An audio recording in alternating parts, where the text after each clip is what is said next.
மீனாட்சி சுந்தரேசர் திருமணம் நடைபெற்றது எப்போது? சிவபெருமான் மன்மதரை ஏன் எரித்தார்? அகத்திய மாமுனிக்கும் லோபாமுத்திரைக்கும் திருமணம் எப்போது நடைபெற்றது? தெய்வத்திங்களின் திருமணங்கள் எப்பொழுது நடைபெற்றன? பிரம்மதேவர் சரஸ்வதிக்கு நாவில் இடம் கொடுத்தது எப்போது? இந்திரனுக்கும் இந்திராணிக்கும் திருமணம் எப்போது நடைபெற்றது? வாருங்கள் தெரிந்து கொள்வோம். வாருங்கள்.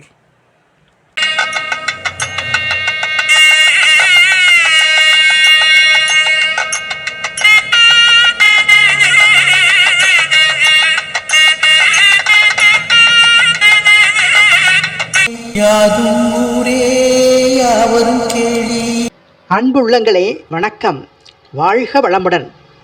எனது காணொளிகளின் நிறை குறைகளை கருத்து பெட்டியில் பதிவு செய்ய அன்புடன் கேட்டுக்கொள்கிறேன். மேலும் என்னால் பதிவு செய்யப்படும் காணொளிகள் உடனுக்குடன் உங்களை வந்தடைய எனது MKV யாதும் ஊரே யாவரும் கேளீர் அலைவரிசையோடு இணைந்திருங்கள். வாருங்கள் காணொளிக்குள் செல்வோம். பங்குனி உத்திரம். பங்குனி உத்திரம் என்பது பங்குனி மாதத்தில் உத்திர நட்சத்திரமும் பௌர்ணமியும் இணைந்து வரும் நாளில் கொண்டாடப்படுகிறது. இப்பௌர்ணமியில் உத்திர நட்சத்திரமும் சந்திரனும் ஒரே நேர்கோட்டில் இணைவதால் நிலவு மிகவும் பிரகாசமாகவும் பெரியதாகவும் தெரியும். தமிழ் மாதங்களில் 12வது மாதம் பங்குனி ஆகும். நட்சத்திரம் 27இல் 12வது நட்சத்திரம் உத்திரமாகும். 12வது மாதத்தில் 12வது நட்சத்திரமான உத்திர நட்சத்திரத்தில் 12 கண்ணும் 12 கரங்களும் கொண்ட ஆறுமுக பெருமானிற்கு பங்குனி உத்திர விழா கொண்டாடப்படுகிறது. சில ஆலயங்களில் 12 நாட்கள் பிரம்மோற்சவமாகவும் கொண்டாடப்படுகிறது.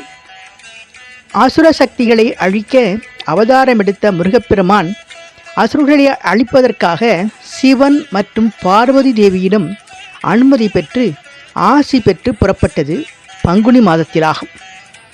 குதிரைகளை தேரில் பூட்டி வாயு பகவான் தேர் சாரதியாக தேர் செலுத்த படைகளுடன் அணிவகுத்து அசுரர்களை வதம் செய்ய முருகப்பெருமான் புறப்பட்டார். முருகப்பெருமானின் படைகளை வழிமறித்து ஒரு குன்று நின்றது. அக்குன்று முன்பு ஒரு அரக்கனாக இருந்த கிரௌஞ்சன் என்னும் பெயர் கொண்ட அரக்கனாகும். அவ்வரக்கன் எல்லாருக்கும் தொல்லை கொடுப்பதையே வழக்கமாக கொண்டிருந்தான். இதனை கண்ட அகத்திய மாமுனிவர் மலையாக போவாயாக என சபித்து விட்டார். எனவே கிரௌஞ்சன் மலையாக மாறிவிட்டான். இருந்தாலும் அம்மலையை கடந்து செல்வோருக்கும் தொல்லை தந்து கொண்டே இருந்தான். இவ்விவரங்களை முருகப்பெருமானிடம் நாரதர் தெரிவித்தார். மேலும் இக்கிரௌஞ்ச மலைக்கு அருகிலுள்ள நகரான மாயாபுரி பட்டினம் என்னும் ஊரில் யானை முகம் கொண்ட தாரகாசுரன் என்று அழைக்கப்படுபவனும் சூரபத்மனின் தம்பியுமாகிய அரக்கன் ஆட்சி செய்கிறான்.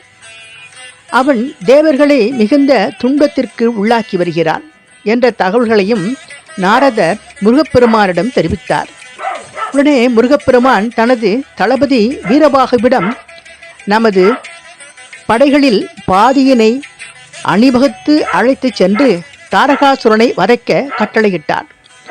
முருகன் படை வருவதை அறிந்த தாரகாசுரன் தனது பெரும் படையோடு வந்து எதிர்த்து போரிட்டான். முருகனின் படையிலுள்ள வீரகேசரியை தாரகாசுரன் கதாயுதத்தால் மார்பில் அடித்து சாய்த்து விட்டான். இதனை கண்ட வீரபாகு வெகுண்டெழுந்து தாரகாசுரனை கடுமையாக தாக்கினார். தாரகாசுரன் வீரபாகுவை திரிசூலத்தால் மார்பில் குத்த வீரபாகு மயக்கமடைகிறார்.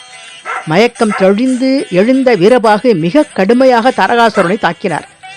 தாக்குதலை சமாளிக்க முடியாமல் தாரகாசுரன் மாய சக்தியின் மூலம் எலியாக உருவெடுத்து கிரௌஞ்ச மலையினுள் ஒளிந்து கொண்டான். முருகன் படைகளும் கிரௌஞ்ச மலையினுள் நுழைந்து தாக்கின. ஆனால் தாரகாசுரன் அசுரனான கிரௌஞ்ச மலையின் துணையுடன் முருகனின் படைகளை கடுமையாக தாக்கினான். நாரதரின் தகவல் மூலம் இதனை தெரிந்து கொண்ட முருகப்பெருமான் போர்க்களம் புகுந்து தாரகாசுரனை கடுமையாக தாக்கத் தொடங்கினார். தாக்குதலை சமாளிக்க இயலாது தாரகாசுரன் மாய வேலை செய்து எலியாக மாறி மீண்டும் கிரௌஞ்சன் மலைக்குள் தொழிந்து கொண்டான். முருகப்பெருமான் தனது சக்தி வேலினை வீசி கிரௌஞ்ச மலையையும் தாரகாசுரனையும் வதைத்தார். இவ்வாறு வெற்றிகரமாக போர் முடிந்தவுடன் முருகப்பெருமான் இந்திரனின் மகளாகிய தெய்வானையை மணமுடித்தார். அந்நாளே பங்குனி உத்திர திருநன்னாளாகும். இப்பங்குனி மாதத்தில் பல தெய்வ திருமணங்கள் நடைபெற்றுள்ளதால் இம்மாதம் கல்யாண மாதம் எனப்படுகிறது. தொழுதமிழ் குரத்தி ஸ்ரீ வள்ளி அம்மையின் அவதார திருநாள் இப்பங்குனி உத்திர திருநாளாகும்.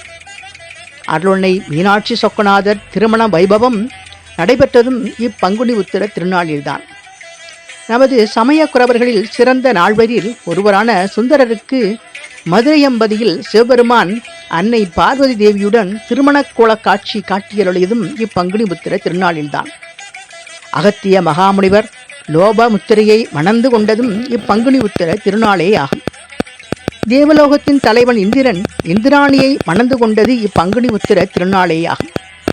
கலைகள் நிறைந்த சூரச்சந்திர பகவான் தட்சனின் மகள்களான 27 நட்சத்திரங்களையும் மணந்து கொண்டதும் இந்த பங்குனி உத்திர திருநாளே ஆகும்.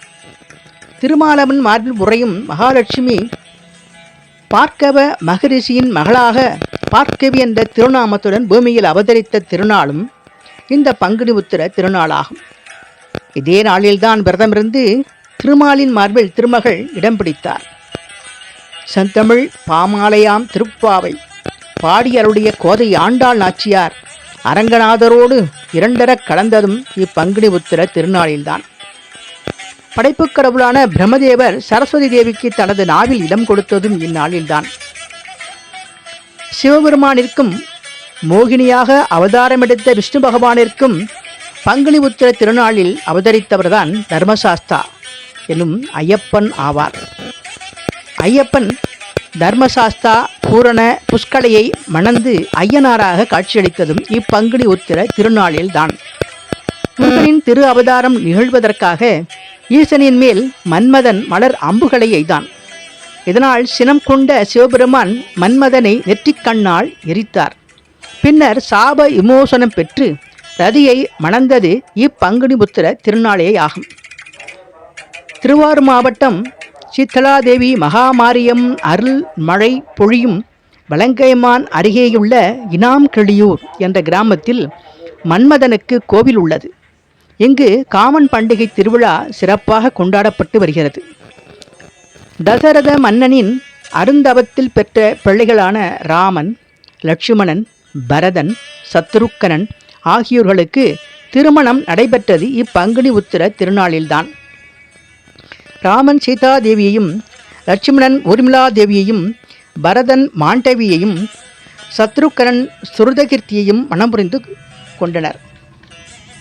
தேவார காலத்திற்கு முன்பே இசைத்தமிழால் சிவபெருமானை பாடியவரும் இசைத்தமிழின் அன்னை என்று அழைக்கப்படுபவரும் பெண் நாயன்மார்களில் ஒருவரும் கைலை மலையின் மீது தனது கால்கள் படக்கூடாது என கைகளால் நடந்து சென்றவரும் காரைக்கால் நகரில் பிறந்தவரும் எல்லாவற்றிற்கும் மேலாக பிறப்பு இறப்பிலா சிவபெருமானால் அம்மையே என்று அழைக்கப்பட்டவருமான காரைக்கால் அம்மையார் முக்தி அடைந்ததும் இப்பங்குனி உத்திர திருநன்னாளில்தான்.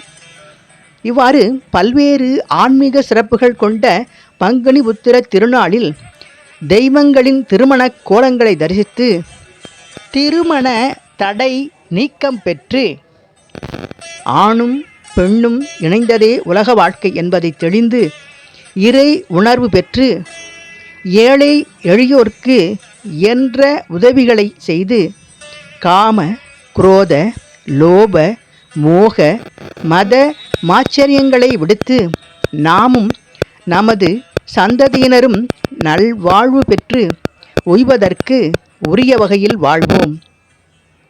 வாழ்க வளமுடன், வாழ்க வளமுடன், வாழ்க வளமுடன்.